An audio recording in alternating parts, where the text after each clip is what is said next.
무협 소설의 모든 것이 이렇게 그쵸? 함축되어 있네요. 무협지에 이게 많이 나오죠. 네. 네. 무협지에 보면 다 나옵니다. 복도 나오고 명도 나오고 아, 저 사람의 상도 나오고. 안녕하세요. 골드키입니다. 안녕하십니까, 지한 선생님. 네, 안녕하십니까. 오늘은 선생님께서 그 오술에 관해서 말씀을 해주시겠다 했는데 도대체 오술이 무엇인지, 뭐 오술이 뭐 5가지를 말하는 건지 아니면 종류가 이렇게 많은 건지 그에 대해서 좀 오늘 설명을 네. 부탁드리겠습니다. 오술은 혹시나 술은 아닙니다. 네, 네. 아, 마시는 술은 아니다. 네, 술은 아닙니다. 자, 오술은 5가지의 테크닉. 테크닉. 예, 뭐 동양학에서는 방술이라고도 하죠. 방술. 네네. 뭐 방술이라면 보통 무슨 방편 뭐 이런 걸 하고 포함한 거. 예. 아, 예. 그래서 큰 카테고리를 네. 한 5가지 정도로 이렇게 나누고 있습니다. 네네. 첫째, 명에 대한 거. 명. 예. 그러니까 명은 운명 이걸 말씀하시는 거예요. 운명도 되고 사람이 살아가는 것에 대한 살피는 거. 살피는 거. 네. 네. 그게 이제 큰 카테고리가 하나가 있고요. 네네. 다음은 복, 점을 치는 거죠. 복.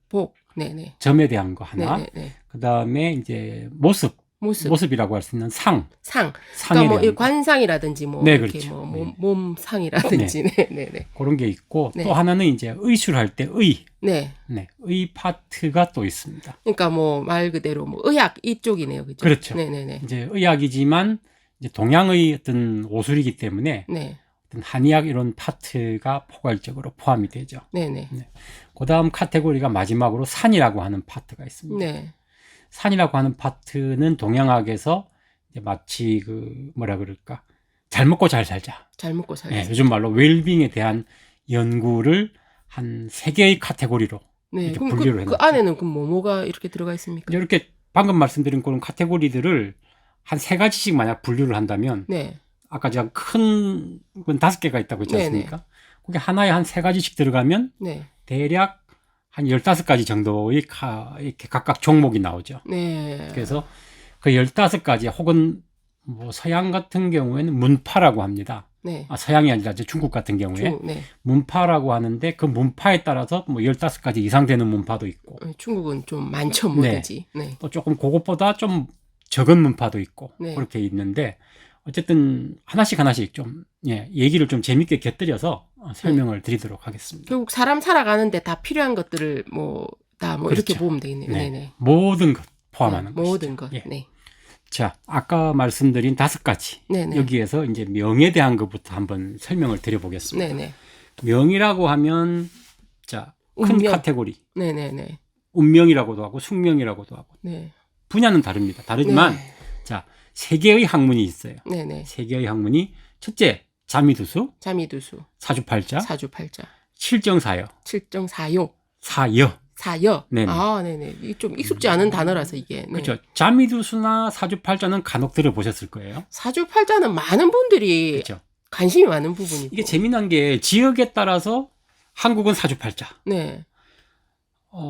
중국에서도 대만, 홍콩은 자미두수. 아, 네네. 뭐 이런 좀 지역적인 특징이 있더라고요. 네네.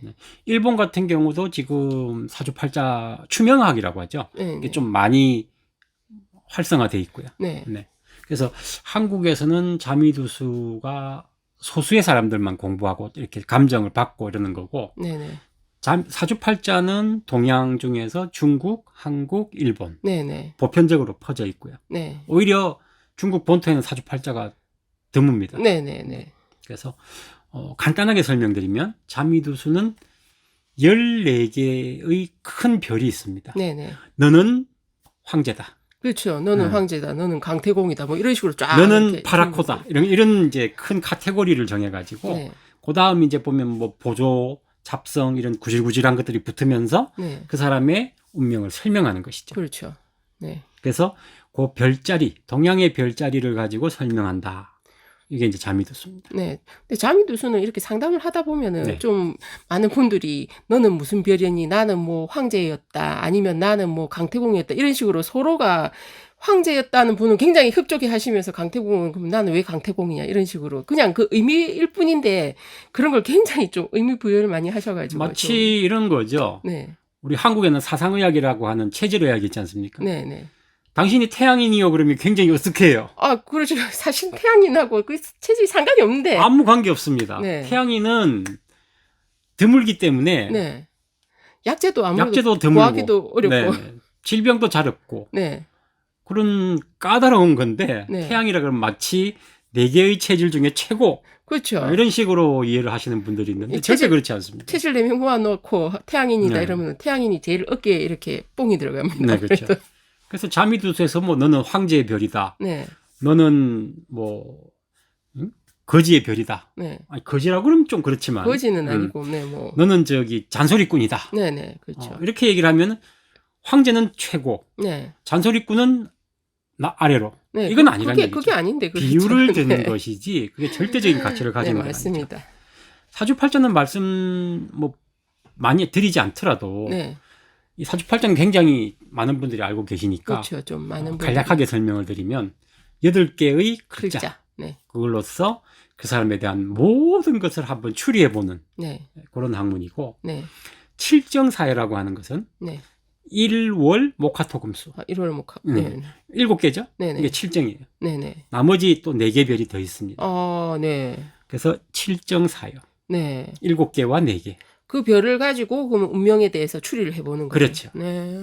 근데 이제 거의 알려져 있지도 않고 네, 그건 좀 생소해서, 네. 또 실시간을 가지고 해야 되는데 네. 뭐 이건 워낙 생소한 학문이다 보니까 네네, 그렇죠. 이런 게 있다고 정도만 아시면 될 것 같아요. 네네. 네, 그러면 복이라고 하는 것에 대해서 간단하게 설명을 드릴게요. 네네. 복은 우리가 점복자라고 얘기를 하거든요. 네네. 점. 점성학을 말씀하시는 겁니까? 아닙니다. 그 점성학이라는 거는 그런 서양의 점성학이 있고 네네. 동양의 복이라고 하는 건 조금 달라요. 네. 동양의 제일 대표적인 점이 뭐죠? 주역점? 네, 그렇죠. 네. 네. 주역은 원래 사서삼경 중에 하나고 네네. 굉장히 어려운 학문이라고 되어 있지만 이 오술 분야로 넘어오면 네. 점에 해당이 됩니다. 점으로 바뀌는 거네. 그렇죠. 학문에서 점으로 바뀌어버리는 그렇죠. 거네. 아까 앞 시간에 말씀드린 명이라는 것은 그 사람의 모든 것을 살펴보는 것이죠. 네네, 그렇죠. 점이라는 건 뭡니까? 지금 내가 짬뽕을 먹을 것이냐, 짜장면을 먹을 것이냐, 이런 점을 치듯이. 그렇죠. 예, 약간 그러니까 궁금한 거. 네. 내가 당장 저 남자친구를 사귀고 싶은데 저 남자친구가 내한테 마음이 있을 것인가 없을 것인가. 뭐 약간 이런 식으로 한번 말 점을 그대로 쳐보고 이렇게 점을 싶어죠. 한번 찍어보는 거죠. 그러니까 네. 점을 쳐보는 거죠. 네. 그냥. 네네. 거기에 제일 베이직이 그게 주역입니다. 핵심. 예. 그러니까 점술이라고도 얘기를 하고요. 점술. 복술이라고도 하고. 복술. 그래서 주역을 가지고 이제 그걸 활용하는 것이고 네네네. 요즘은 또 타로 카드도 나왔어요. 그렇죠. 젊은 분들은 타로 카드 참 좋아합니다. 그렇죠. 뽑는 것 대신 카드로. 근데 네. 타로 카드로 또 주역점을 치시는 분도 있더라고요, 보니까. 활용은 뭐 그 사람의 얼마든지 능력에 할 수 따라서. 있으니까. 네. 네. 거기서 이제 조금 한 단계를 올라가면 이제 동양만의 특이한 전법이 또 나오는데 네. 그 삼식이라고 하는 게 있습니다. 혹시 삼시세끼 뭐 이건 말씀은 발음은 아니지. 비슷한데 네. 내용은 전혀 다릅니다. 네네. 그게 뭐냐면은 자 유김, 네. 유김. 기문, 기문. 태을이라고 하는 거예요. 태을. 네. 이건 뭐냐? 사람에 대한 점을 치는 것은 유김이라는 전법을 활용해요. 네네네. 사람에 대한 예, 거. 나와 너. 나와 너. 내가 저 사람을 좋아하나? 저 사람이 나를 좋아하나? 상대방의 마음을 좀 알고 싶을 그렇죠. 때. 점을. 네. 사람과 관계된 모든 것을 네네. 이 유김으로 해결을 하고요. 네. 내가 상대를 만나러 가야 되는데 네. 뭔가 덕을 보려고 해요. 목적을 가졌을 때. 어느 시간에 가면 좋을까? 이거는 기문입니다. 네. 그러니까 목적을 가지고 그 사람하고의 그 관계에 대해서 그렇죠. 내가 이득을 볼 것인가? 손해를 볼 것인가? 것인가. 인간관계가 아니고 네. 내가 그 사람을 반드시 찾아가서 목적을 이루려고 할 때. 예득 실일 때. 그렇죠. 네네네. 네. 옛날에는 이걸 이제 전쟁에 썼어요. 그렇죠. 네. 상대를 죽이느냐, 내가 죽느냐. 네. 삼국지에 보면 그렇죠. 많이 나옵니다. 이게. 네. 기문 그래서 동갑. 여기에 대한 굉장히 복잡한 이론들이 있지만 방금 간단한 이거로 이해를 하시면 좋을 것 같고 네네. 마지막으로 이제 복에 있어서 하나 태을이라고 하는 특이한 게 있어요. 네. 태율은 좀 생소합니다. 네. 태을은 뭐냐? 네.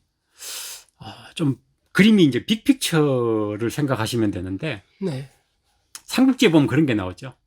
제갈량이 밤하늘의 별을 보면서 네. 적국의 장수가 오늘 죽겠구나. 네. 영화 보면 그런 네. 거 잘 나옵니다. 간첩이 와서 임금이 위독합니다 그러는데 태을을 이렇게 봤더니 말짱하겠더라. 네. 안 죽어 걱정하지 마. 네. 그렇게 하는 것들이 나오는데 네. 좀 큰 단위에 근데 아니 그럼 별을 보는 겁니까? 아닙니다. 그 어떤 계산을 하는 건데 계산. 네네. 유김과 기문, 유김은 제일 베이직하죠. 네네. 맨투맨이죠. 네네. 기문은 단체 대 단체죠. 네, 그하고 이해관계. 예. 네. 태열은 국가 대 국가. 국가 대 국가. 이런 규모가 좀 규모가 커지는군요. 큽니다. 네네. 그래서 이렇게 주역, 유김, 기문, 태열을 가지고 이제 동양오술에서는 점이라는 이 범위에 그냥 집어 넣어버린 거죠. 네네네. 그래서 요걸 제대로 구사하는 건 고사하고 네. 이 내용을 좀 찾아보기는 좀 우리 주변에 보면 굉장히 산만하게 흩어져 있는데 네. 뭐니 뭐니 해도 음식도 맛집이 최고죠. 그렇죠. 예, 마찬가지로 이런 것들도 좀 이렇게 내용이 좋은 네네. 그런 학문을 만나는 게 굉장히 중요합니다. 네. 네.